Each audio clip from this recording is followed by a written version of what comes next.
Gente, boa tarde. Nossa, como é que eu já acabei de escrever, acabei de acordar de um sono agora de tarde, meio assustado, meio. Um sono esquisito. Agora, vou beber uma água, relaxar um pouco, aproveitar que tem um suco de maracujá ali e vamos ver o que acontece. Tá servido?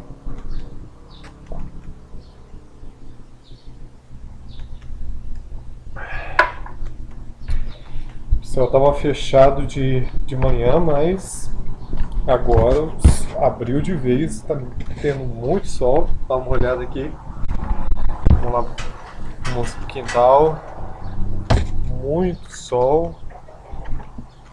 O céu tá bonito. Infelizmente ninguém teve a ideia de ir para ou para uma lagoa ou para uma piscina. Então vamos ficar aqui mofando mesmo. Agora vamos voltar lá pro computador, já que televisão não tem nada, só tem mesmo carnaval, alguma coisa relativa a carnaval.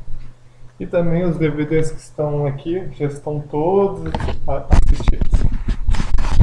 Não tem opção nenhuma mesmo.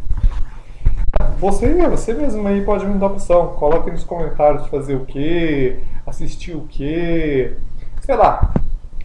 Ainda tem o final da segunda, terça e quarta-feira.